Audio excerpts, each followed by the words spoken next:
Halo semua, selamat datang kembali di CL Tax Consulting. Mohon maaf ya, kita agak terlambat untuk upload ya, karena belakangan ini ada kesibukan sehingga tidak terlalu banyak uploadan untuk YouTube ya. Oke, pada kesempatan kali ini saya akan membahas untuk prinsip tanggung renteng ya. Kenapa sih? Atau apakah teman-teman tahu prinsip untuk tanggung renteng di PPN? Nah, bagaimana penerapannya, kemudian apa yang harus teman-teman ketahui supaya teman-teman tidak salah dalam mempraktekkan atau mengantisipasi prinsip tanggung rentengnya. Jadi buat teman-teman pastikan tonton video ini sampai selesai supaya teman-teman tidak salah menerapkan atau minimal teman-teman paham prinsip untuk tanggung rentengnya. Oke.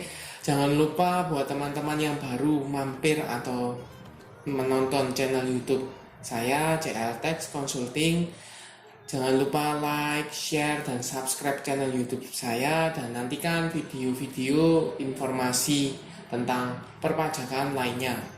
Oke, tanpa berpanjang lebar ya, kita langsung masuk ke pembahasannya. Seperti yang tadi saya singgung ya di awal, teman-teman mungkin ketahui bahwa ada prinsip tanggung renteng. Dan paradigmanya atau yang umumnya di luaran sana, prinsip tanggung renteng ini menakutkan. Kenapa menakutkan? Sedikit informasi ya buat teman-teman yang belum tahu apa sih prinsip tanggung renteng. Prinsip tanggung renteng itu adalah prinsip di mana tanggung jawabnya ya, tanggung jawab perpajakan itu dialokasikan ke masing-masing pihak ya. Kalau ngomong perpajakan di bidang PPN berarti jelas ada penjual dan pembeli atau penyerah barang kena pajak atau jasa kena pajak dengan penerima atau pembelinya. Jadi clear ya di sini. Tanggung jawabnya yang akan dibagi rata ya menjadi tanggung jawab bersama antara pembeli dan penjual. Jadi clear ya prinsip tanggung rentengnya itu pengertiannya seperti apa. Nah, paradigma yang ada di luaran sana adalah kalau seandainya penjualnya nakal, maka pasti yang menjadi tanggungan atau menjadi beban ya, menerima bebannya adalah pembeli. Itu tidak 100% benar, tidak 100% salah. Kenapa? Dan teman-teman pasti dapat jawabannya sampai atau ketika sudah selesai menonton video ini ya. Dalam video ini juga saya akan memberikan alasan atau menjelaskan secara lebih detail bagaimana atau penerapan dari sistem tanggung rentengnya ya, tanggung jawab tanggung renteng. Nah, kembali lagi ke yang tadi, paradigma dari tanggung renteng. Selama ini kan pasti penjual itu kalau seandainya dia nakal ya, tanda kutip ya, nakal, maka bebannya akan menjadi beban pembeli ya. Betul, menjadi beban pembeli itu bisa, tetapi dengan syarat ya, ada syaratnya.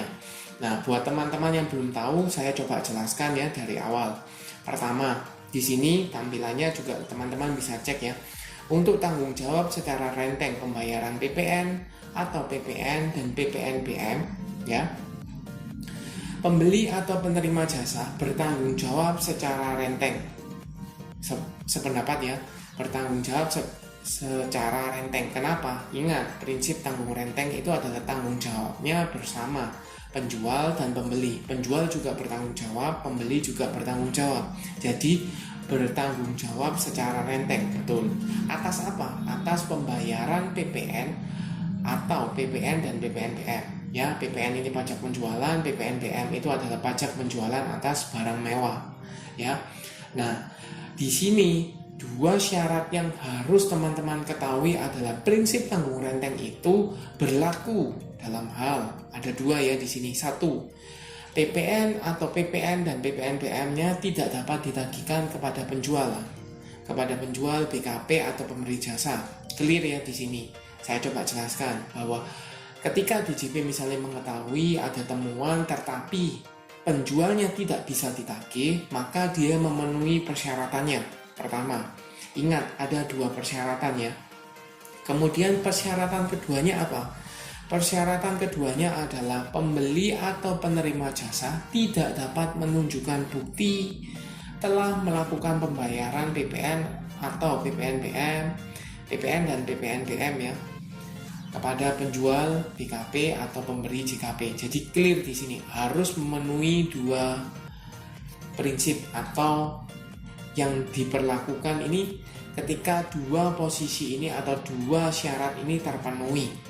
Ya, yang pertama adalah penjualnya tidak bisa ditagihkan, yang kedua adalah pembeli atau penerima jasanya itu tidak bisa membuktikan. Jadi kalau seandainya teman-teman misalnya penjualnya tidak bisa ditagih, tapi teman-teman bisa membuktikan ya, menunjukkan bukti bahwa memang teman-teman sudah membayar PPN-nya, maka prinsip tanggung renteng ini tidak bisa dilakukan ya. Nah, teman-teman perlu ketahui tanggung renteng atas pembayaran PPN ini bagaimana? Jika seperti ini, teman-teman penjual menerbitkan faktur pajak, teman-teman selaku pembeli sudah membayarkan invoice dengan PPN-nya, kemudian ternyata penjualnya nakal nih, tidak melaporkan di SPT PPN-nya sehingga tidak terikot ada pembayaran PPN atas penyerahannya, maka teman-teman terutang ya. Teman-teman terutang dari pembayaran yang tidak dibayar atau kurang dibayar. Nah, penagihannya ini bisa melalui dua ya. Pertama melalui SKBKB atau SKBKBT ya. Jadi clear di sana. Untuk pembayaran jelas melalui SSP.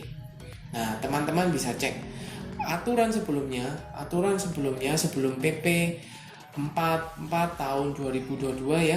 Itu aturannya adalah dengan keterangan di sini ya, tidak diberlakukan dalam hal. Jadi negatif list ya di sini, tidak diberlakukan dalam hal seperti PP 1 tahun 2012.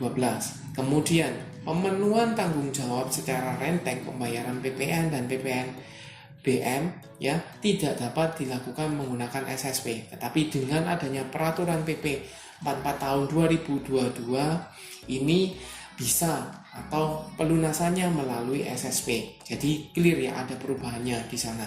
Nah, untuk membantu teman-teman pemahaman lebih lanjut, saya coba ambilkan contoh case ya untuk tanggung jawab renteng ya. Di sini contoh untuk tanggung jawab renteng. Yang pertama, PT ABC melakukan penjualan barang, misalnya X ya, kepada CVDEF ya, dan telah menerbitkan faktur pajak invoice. Jadi sudah bisa ditagihkan ya.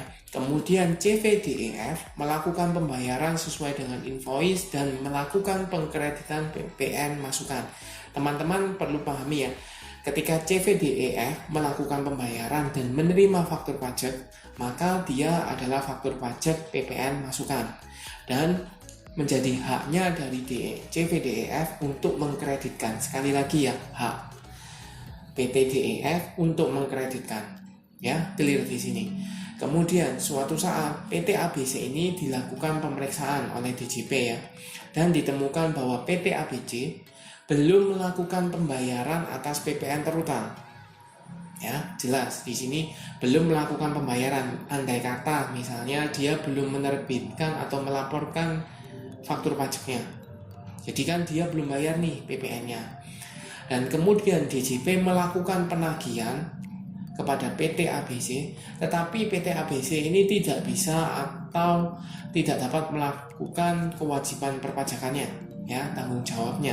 Jadi clear di sini, tidak bisa ditagihkan. Nah, pertanyaannya adalah apakah CVDEF ini dikenakan PPN tanggung renteng?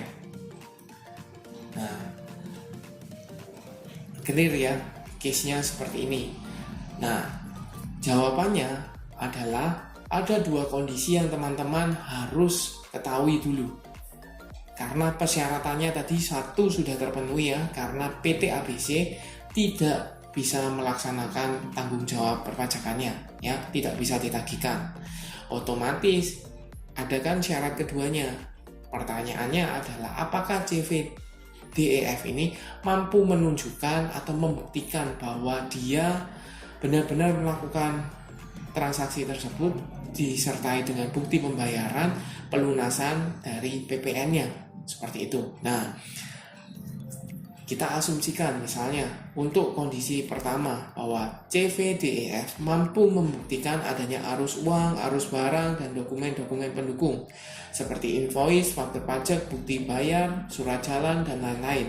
Maka CVDEF tidak dapat dikenakan PPN tanggung renteng. Ingat ya, tidak dapat. Walaupun PT ABC tidak bisa ditagihkan untuk tanggung jawabnya. Jadi syarat pertama tidak bisa ditagihkan sudah terpenuhi, tetapi syarat kedua tidak terpenuhi karena CVDEF mampu membuktikan. Ya, di sini saya jelaskan bahwa ingat ada dua syarat yang harus terpenuhi. Pertama, penjual tidak bisa ditagihkan. Kedua adalah pembeli atau penerima jasa tidak dapat membuktikan pembayaran. Dan untuk syarat kedua ini tidak terpenuhi, sehingga dia tidak bisa dikenakan atau ditagihkan SKBKB untuk PPN tanggung rentengnya. Ya, clear untuk kondisi pertama.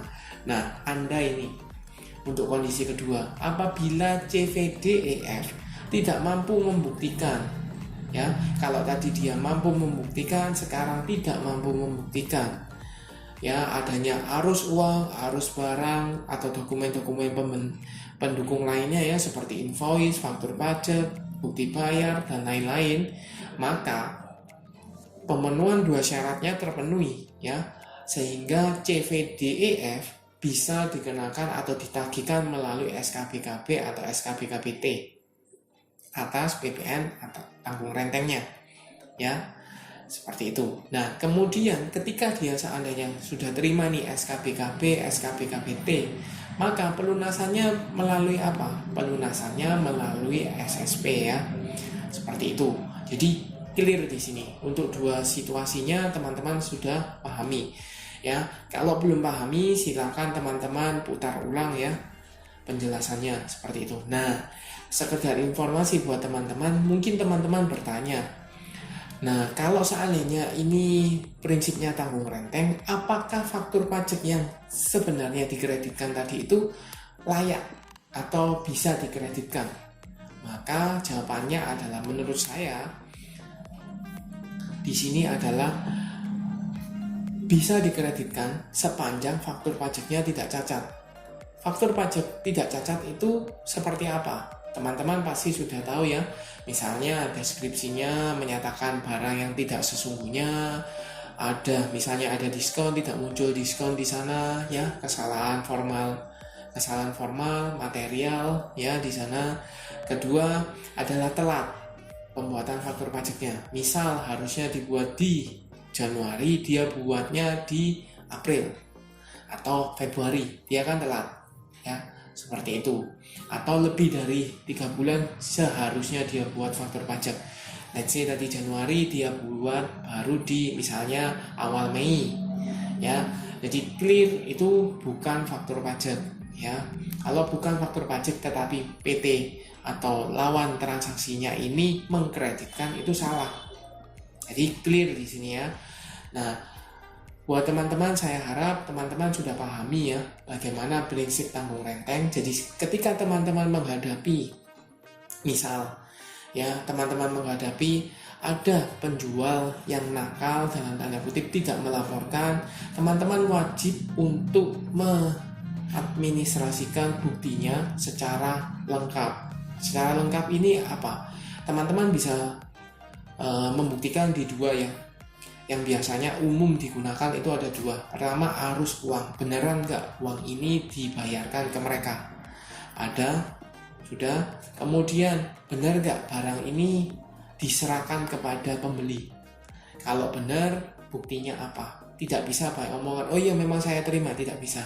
Jadi lebih baik ada dokumen tertulis, misalnya surat jalan, faktur pajak, invoice, kemudian bukti transfer pembayaran atau slip pembayaran, itu jauh lebih aman ya. Oke, sekian untuk video kali ini. Terima kasih sudah menonton sampai akhir. Jangan lupa like, share, dan subscribe channel YouTube saya, dan nantikan informasi atau updatean perpajakan lainnya ya. Sampai